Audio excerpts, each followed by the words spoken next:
अध्याय 11। अध्याय 10 में हमने पढ़ा था कि मीनू के कॉलेज में वार्षिक उत्सव की तैयारियां होती हैं।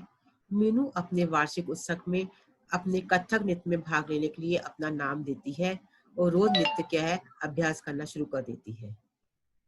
एक अचानक ही उसके घर से क्या है टेलीग्राम आता है कि उसके पिताजी की तबीयत ठीक नहीं है। तो टेलीग्राम को देखते ही वो एकदम डर जाती है, घबरा जाती है और मीरापुर जाने का प्रोग्राम बनाती है। परंतु अधिक रात हो जाने के कारण क्या है वो उस दिन मीरापुर नहीं जाती और दूसरे दिन सुबह का इंतजार करती है। अब आगे हम 11 अध्याय का अध्ययन करेंगे।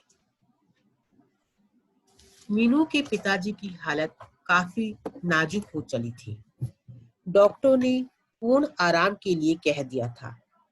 घर में आशा, रोहित, माँ तीनों ही उनकी सेवा में लगे रहते। उनकी यह हालत देखकर माँ बहुत विचलित हो उठी थी। जब माँ को मीनू व आशा का ख्याल आता तो वे बेचैन हो उठती।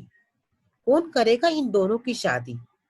यदि उनके पिताजी को कुछ हो गया तो क्या होगा हम सबका? आदि अनेक विचार माँ के मस्तिष्क में कूद जाते। घर में सब मीनू की प्रतीक्षा कर रहे थे।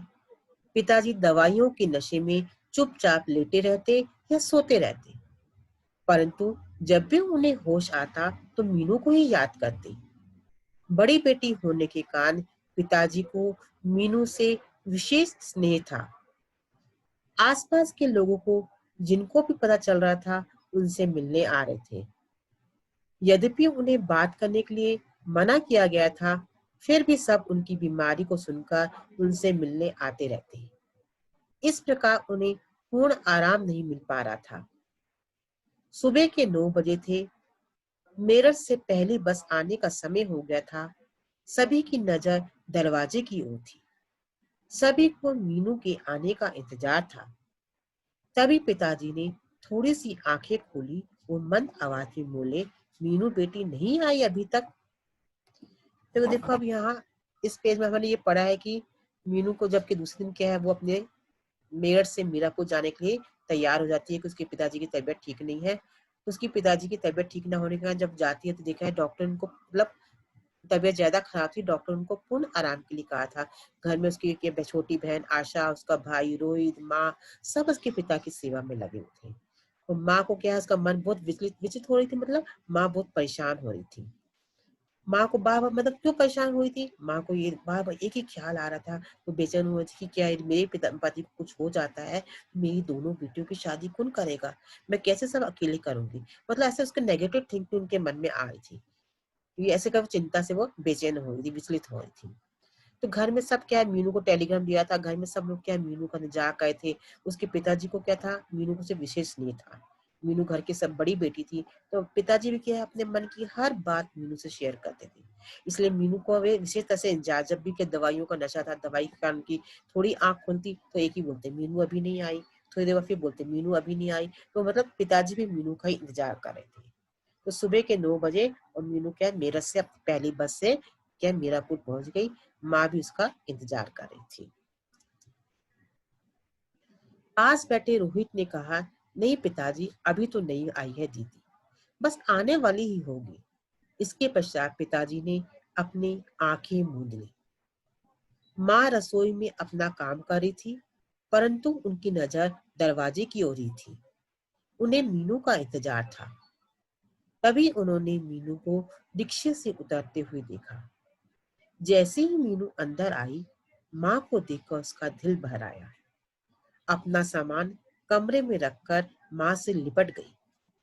माँ, पिताजी की तबीयत कैसी है? माँ बहुत दुखी थी। मीनू की ये बात सुनकर उनकी आंखों में आंसू छलक आए। भरे कंठ से उन्होंने उत्तर दिया, अंदर कमरे में लेटे हैं। माँ के आंसू देखकर मीनू का दिल भर आया। क्या हो गया उन्हें अचानक? अभी कुछ दिन पहले तो उन्हें अच्छी हालत में छोड़कर गई थी। दिल का दौरा पड़ा है। डॉक्टरों ने बोलने के लिए बिल्कुल मना किया है। इस समय उन्हें पूर्ण आराम की आवश्यकता है, कहते हुए माँ का गला भर आया। तो बार बार जब क्या है पिताजी पूछते हैं कि मीनू नहीं आई, तो रोहित बोलता है कि नहीं अभी दीदी नहीं आई, बस आने वाली होगी। तो उसके बाद क्या है, माँ अपने रसोई के काम में लग जाती है, पर तो माँ की नजर क्या है, दरवाजे पर ही लगी हुई है, कब मीनू मुझे दिखाई दे। तो अचानक का रिक्शे से मीनू उतरती है, तो माँ को आकर मिलती है, तो माँ का क्या है, मीनू को देखते ही क्या उसका दिल भर आता है, उसकी आंखों से आंसू निकलने लगते हैं। तो मीनू भी क्या अपनी माँ से लिपट जाती है और पूछती है पिताजी की तबीयत कैसी है। तो माँ उसको भरे गले से कहती है कि वो अंदर कमरे में लेटे हैं, उनको दिल का दौरा मतलब हार्ट अटैक आया है, डॉक्टरों ने बात करने के लिए मना किया है और पूर्ण आराम के लिए कहा है। तो ऐसे माँ मीनू को बताती है। 2 मिनट तक मीनू चुप खड़ी रही, फिर माँ से बोली, माँ कहाँ लेटे हैं पिताजी?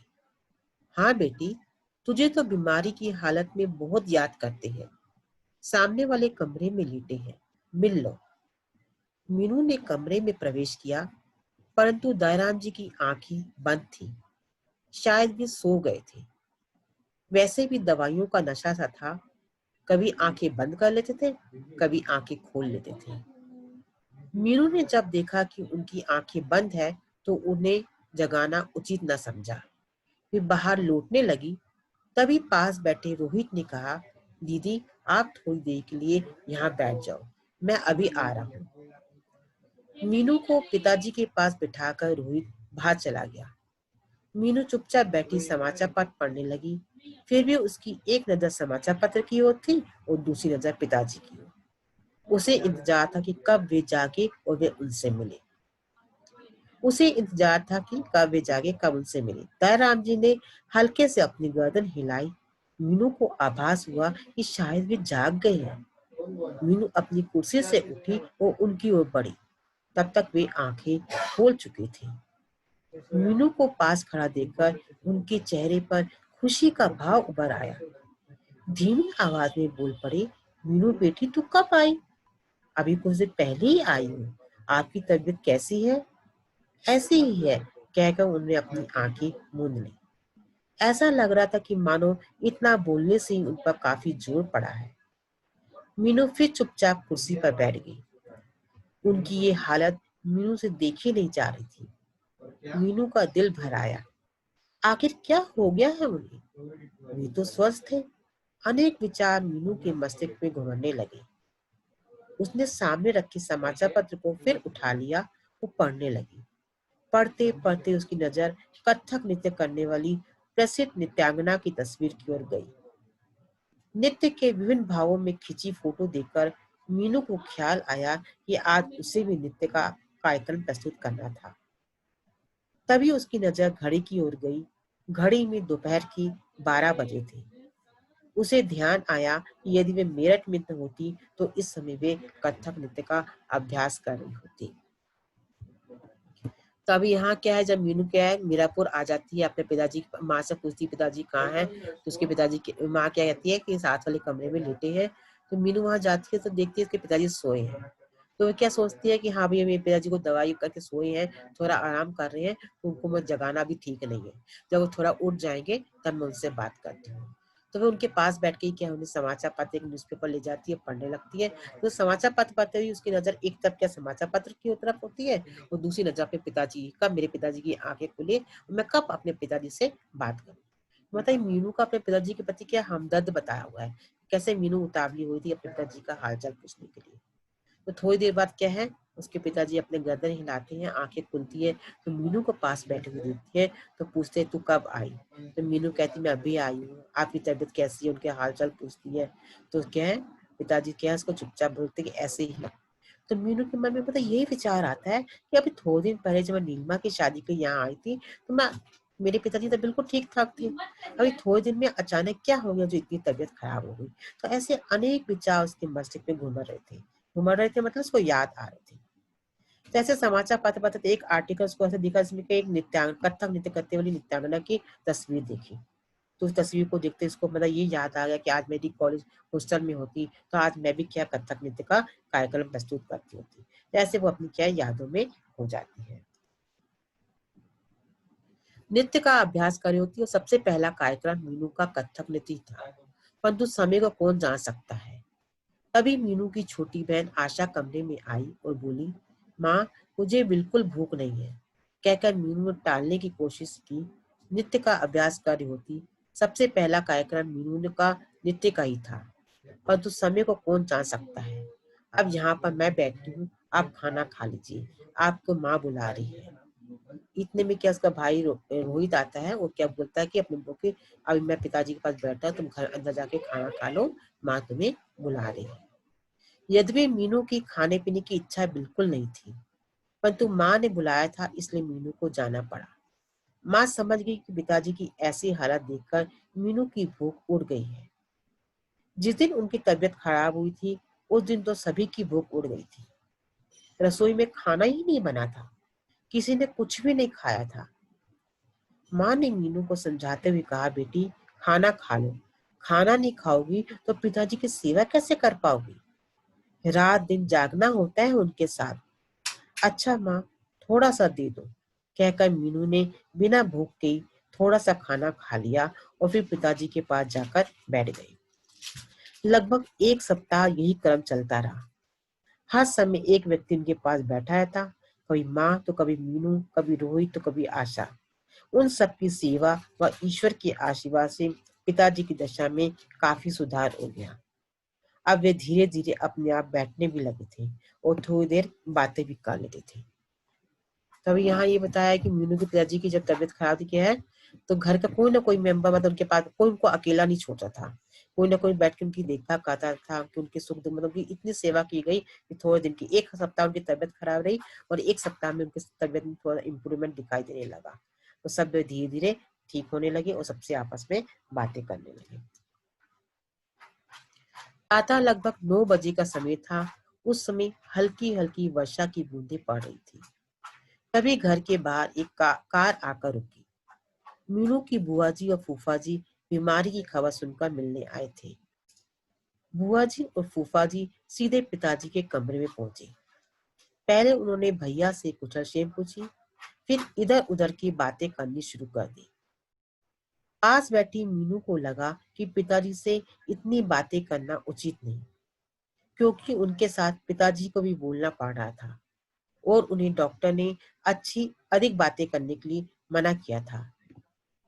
एक बार मीनू के मन में आया कि बुआ जी से कह दे कि इतनी बातें ना करें। डॉक्टर ने उन्हें आराम करने के लिए कहा है, परंतु उनके बड़े होने की शर्म करके वे उनसे कुछ न बोली। बुआ जी वहां बैठी बैठी अपने पड़ोसी की बातें सुनाती रही। फूफा जी बार बार इशारा करके उन्हें चुप कराने की कोशिश करते रहे, परंतु वे चुप होने वाली ही ना थी।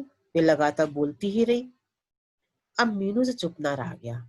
मीनू बोली पड़ी, बुआ जी आपको सफर की काफी थकान होगी, अब थोड़ा सा खा पी लीजिए, इतनी देर में पिताजी भी थोड़ा आराम कर लेंगे। ये बात सुनकर बुआ जी को उठना ही पड़ा। अच्छा बेटी लो। तो यहाँ अभी ये बताया है कि सुबह के समय क्या है, अभी एक दिन पहले मीनू वहां पहुंचती है। नेक्स्ट डे क्या है, मीनू की बुआ और फूफा जी क्या है, मतलब उनको अपने भाई को देखनी। बुआ कौन हो गई, पिताजी की बहन हो गई। तो उनको पता लगता है कि उनके भाई की तबीयत ठीक नहीं है, तो वो भी क्या है वहां पर उन्हें देखने के लिए आती है। तो बुआ जी फूफा जी आते हैं, मतलब उनकी बुआ का भी ये बताया है कि वो बहुत बातें करती है, मतलब जितना है कि अभी एक बीमार आदमी से कैसे बात करना चाहिए, तो सब तरह से बातें, मतलब ऐसा नहीं कि वो उनकी बीमारी का ना करके फालतू यहाँ वहाँ की बातें करने में ज्यादा लगी रही थी। तो पास से मीनू बैठी थी। मीनू को लग रहा था कि हाँ भी पिताजी की तबीयत ठीक नहीं है, इतनी बातें करना उनसे उचित नहीं है। डॉक्टर ने भी ज्यादा बोलने के लिए मना किया है, तो किसी तरह क्या बुआ को मना करना चाहती थी। फिर उसके मन में आया था कि मैं बुआ जी को कुछ बोलूं तो कहीं वो क्या है इस बात को गुस्सा ना मान ले। तो थोड़ी देर तक वो चुपचाप बैठी रही। जब बुआ जी ने की बातें को कोई एंड ही नहीं हो रहा था, वो यहाँ अपने पास पड़ोस की सब बातें क्या है इनके पिताजी के सामने शेयर कर रही थी, तो आखिर क्या है मीनू को बोलना ही पड़ा। उसने बुआ जी को बोला कि आप अभी सफा करके आए हो, आप थोड़ा थक गए होंगे, थोड़ा खा पी लो, इतनी देर में पिताजी भी थोड़ा आराम कर लेंगे। ये कहकर क्या है बुआ जी वहां से फिर उठ गई। कहकर बुआ जी वहां से उठ गई, साथ ही फूफा जी भी उठ गए। अगले दिन बुआ जी वापस जाने के लिए तैयार हो गई, क्योंकि फूफा जी को अपनी फैक्ट्री में एक आवश्यक काम था। तैयार होने के बाद बुआ जी माँ से बोली, चलते चलते अपने भैया से कुछ बात तो कर लूं। ये कहकर वे पिताजी के कमरे पहुंची। पिताजी उस समय जाग रहे थे। वो उनसे जाकर बोली, देख भैया, मैं तो अब दिल्ली वापस जा रही हूँ, परंतु अपनी एक सलाह तुझे अवश्य देना चाहूंगी। हाँ बहन जी कहो ना, क्या कहना चाहती हो। देख तेरी दो दो जवान बेटियां हो रही है, अब उनकी शादी कर दे। क्या उन्हें पढ़ाने के चक्कर में लगा है? तेरी तबीयत भी ऐसी ही रहती है। कहकर पिताजी ने गर्दन हिलाई और चुप हो गए। भैया, मैं सच कह रही हूँ। जवान बेटियों की तो बड़ी भारी जिम्मेदारी होती है। इनकी शादी हो जाएगी तो तुझे कम से कम छुट्टी तो मिल जाएगी। फिर रह गया रोहित, वे तो लड़का है, उसकी कोई बात नहीं। बुआ जी ने बहुत विश्वास के साथ कहा। सो तो ठीक है भैया, पर देखना तो पड़ेगा ही लड़का। शादी के बाद तुम्हारी ही जिम्मेदारी कम हो जाएगी। कहकर बुआ जी अपने भैया से विदा लेकर बाहर निकल आई और कार में बैठ गई। माँ, मीनू, रोहित, आशा सभी बुआ जी फूफा जी को कार तक छोड़ने के लिए बाहर गए। उनको विदा करने के पश्चात अंदर आकर दिखा तो पिताजी गहरी चिंता में डूबे थे। बुआ जी की बात सुनकर वे अपनी दोनों बेटियों की चिंता में पुनः डूब गए। मीनू भी एमए की मीनू भी एमए करने के बाद वकालत में पढ़ रही थी और फिर आशा भी तो बीए कर चुकी थी। अभी वे इन्हीं विचारों में तल्लीन थे कि माँ ने कमरे में प्रवेश किया। उन्हें देखकर वे बोले, मीनू की माँ, यदि मुझे कुछ हो गया तो मीनू और अभी यहाँ क्या बताया कि मीनू की बुआ जी क्या है, एक दिन वहां रुकती है। एक दिन रुकने के बाद क्या है, मैं अपने घर दिल्ली वापस जा रही थी। जाते तो बोलती है कि एक बार फिर अपने भाई से कुछ बात कर लो। तो वे अपने भाई को ये बोल के जाती है कि तुम्हारी दो दो जवान बेटियां हैं, तुम्हारी तबीयत ठीक नहीं रहती, तुम उनकी शादी कर लो। तुम उन्हें क्यों पढ़ाने के चक्कर में लगे हो? रोहित छोटा है, रोहित का लड़का है, तो उसकी चिंता करने की इतनी जरूरत नहीं है, पर तो लड़कियों की शादी कर दो। मतलब एक बीमार, इसमें ये बताया गया है कि बीमार आदमी जो क्या है वैसी परेशान है, उसे और अधिक टेंशन वाली बात देखे कि हाँ तू लड़कियों की शादी कर। तो ये सब बोल के चले जाते हैं। तो फिर बाद में जब बोल के जाती है तो सब मीनू, रोहित, आशा सब उनको अपनी बुआ जी फूफा जी को माँ तक छोड़ने जाते हैं। तो माँ जैसे अंदर आती है देखती है कि उसके पिताजी क्या है, गहरी चिंता में बैठे हुए हैं। तो उनको किस बात की चिंता हो रही थी कि उनकी बहन की बोल के गई थी कि तुम्हारी दो दो बेटियां हैं, जवान हो रही है, उनकी जिम्मेदारी है, तुम्हें उसकी शादी करनी है। तो ये दिमाग उनके बात और उनके क्वेश्चन में मस्तिष्क में आ रहे थे। उनके बाद बीच में ही काटते माँ बोली, आप ऐसा क्यों सोचते हो? नहीं मीनू की माँ, जब मौत आती है तब किसी को नहीं जलती। आपको कुछ नहीं होगा। आशा की शादी कैसे करोगी तुम? रोहित लड़का है, उसकी शादी की मुझे उस समय सब देखते रह जाते हैं। माँ उनकी बात सुनकर बहुत उदास हो गई थी। उदास स्वर में बोली, आपको क्या हो गया आज? कैसी बहकी बहकी बातें कर रही हैं आप? नहीं, तुम मेरी मस्ती नहीं समझ सकती हो। मैं दो दो बेटियों का पिता हूँ। जब तक इन दोनों के हाथ पीले ना कर दूं, तब तक मैं चैन से मर भी नहीं सकता। उन्होंने खांसते खांसते इस वाक्य को पूरा किया। आप इन दोनों की शादी करना चाहते हैं तो लड़के एकदम कहाँ मिल जाएंगे? अच्छे लड़कों का मिलना भी तो आसान नहीं है। कि जब लड़के अच्छे मिलते हैं तो लड़की में कमी निकाल लेते हैं। कहते कहते माँ भी उदास हो गई। लड़के तो देखने ही पड़ेंगे। फिर अपनी मीनू को तो समझा लो, ये शादी के लिए तैयार होगी तभी तो। माँ ने उनकी बात का उत्तर देते हुए कहा, मीनू से बात करनी पड़ेगी। वैसे भी अभी वकालत में पढ़ रही है, उसकी शादी के लिए तैयार होना असंभव है। अभी जब पिताजी को गहरी चिंता में बैठी है, पिताजी जब बोलते हैं कि हाँ भाई मुझे कुछ हो गया तो क्या है, तुम बेटियों की शादी कैसे करोगी? तो क्या है, मीनू की माँ पिताजी को बोलती है, तुम ऐसी क्या बहकी बहकी बातें क्यों कर रहे हो?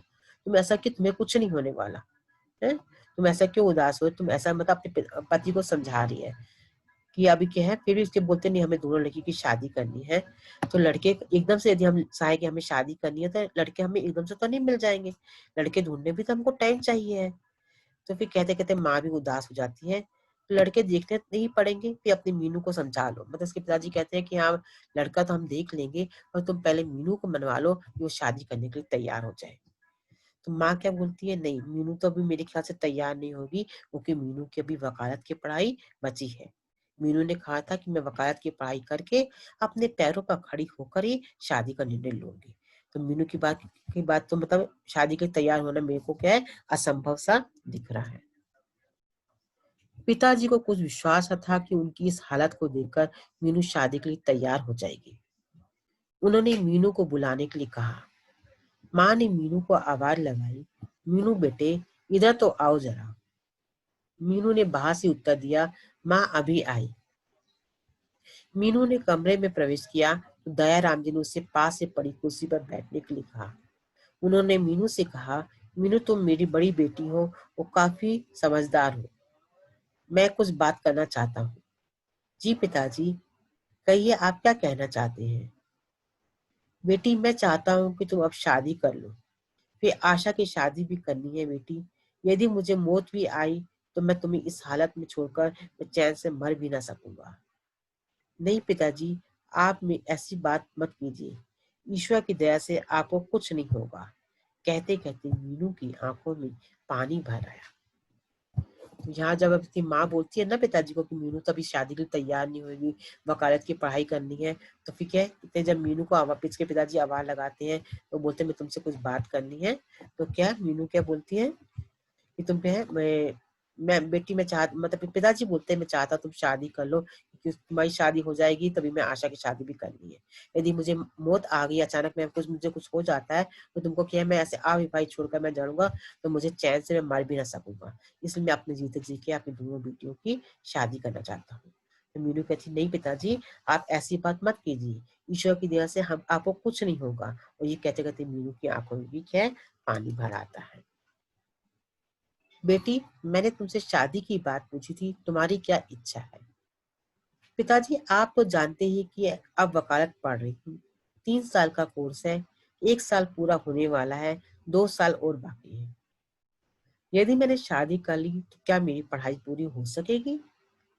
पास बैठी माँ बोली, मीनू पढ़ाई तो शादी के बाद भी हो सकती है। यदि तुमसे पढ़ाई के प्रति रुचि है तो तुम बाद में भी पढ़ सकती हो। पर माँ, मैं अपने जीवन का एक उद्देश्य बनाकर चली हूँ। मुझे जिस मंजिल की तलाश है उस पर पहुंचने के लिए बहुत परिश्रम और यश की आवश्यकता है। ये सब शादी के बाद संभव ना हो सकेगा। मीनू बेटी, तुम्हें वकालत पूरी करने में 2 वर्ष से अधिक लगेंगे। उसके बाद तुम्हारी शादी होगी। तुम्हारी शादी के बाद आशा के लिए लड़का दिखेंगे। इसमें बहुत समय लग जाएगा। माँ, तुम मेरे कारण आशा की शादी क्यों रोक रही हो? आशा के लिए कोई अच्छा सा वर खोजकर उसकी शादी कर दो। ये बात सुनकर पिताजी से रुका ना गया। वे बोले, मीनू बेटी, ऐसा कैसे हो सकता है कि बड़ी बेटी को छोड़कर पहले छोटी की शादी कर दे? ऐसा करने के लिए क्या तुम हमारा दिल गवाही देगा? जो बात उचित हो उसे करने के लिए दिल हमेशा गवाही देता है। मैं जिस उद्देश्य को लेकर चल रही हूँ, क्या मैं उसे बीच में ही छोड़ दूं? यदि पढ़ाई बीच में छोड़कर शादी कर लूं, तो क्या आपका दिल गवाही देगा इस काम के लिए? कुछ रुक कर, नहीं पिताजी, नहीं, बस नहीं, इस काम के लिए ना अपना दिल गवाही दे रहा है ना ही मेरा। यहाँ भी हमने क्या देखा, मीनू क्या कहती है अपने पिताजी को कि तो यदि मैं तो अभी 2 साल 3 साल का मेरा कोर्स है वकालत का, 1 साल ही हुआ है, 2 साल बाकी है, तो मैं शादी के लिए परेशान क्यों हो रहे हो? तुम आशा की शादी पहले कर लो। तो पिताजी क्या बोलते हैं कि ऐसा तो कैसे हो सकता है कि हम बड़ी बेटी के होते छोटी की शादी पहले कर दे?